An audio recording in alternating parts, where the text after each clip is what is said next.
शिक्षणाचे स्वर्गाचे जिने उघडले दार, शिक्षणाचे स्वर्गाचे जिने उघडले दार, तीच सावित्री आज जगाचे शिलेदार, तीच सावित्री आज जगाचे शिलेदार.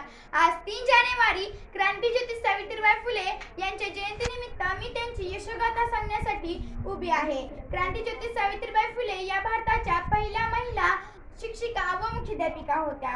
सावित्रीबाई फुले यांचा जन्म 3 जानेवारी 1831 रोजी सातारा जिल्ह्यातील नायगाव येथे झाला.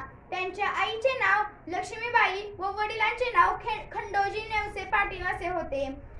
सावित्रीबाई फुले यांचा विवाह वयाच्या अवघ्या 9व्या वर्षी महात्मा ज्योतिबा फुले यांच्याशी झाला. महात्मा ज्योतिबा फुले यांनी सावित्रीबाईंना शिक्षणाची गोडी लावली व लिहायला वाचायला शिकवले. सावित्रीबाई फुले व महात्मा ज्योतिबा फुले यांनी मिळून सन 1848 मध्ये पुण्यातील बुधवार पेठेत मुलींसाठी पहिली शाळा काढली. सावित्रीबाई फुले या शाळेत शिकवायला जात असताना लोकांनी त्यांना खूप त्रास दिला. त्यांच्या अंगावर शेणफेक, चिखलफेक, दगडफेक इत्यादी फेकत असत, पण सावित्रीबाई फुले डगमगल्या नाही. त्यांनी आपले पवित्र कार्य सुरू ठेवले. सावित्रीबाईंचे एकच ध्येय होते, मुलींना शिकवण्याचे. सावित्रीबाई फुले यांनी समाजातील अनेक अनिष्ट प्रथा, चालीरीती व रूढींना विरोध केला.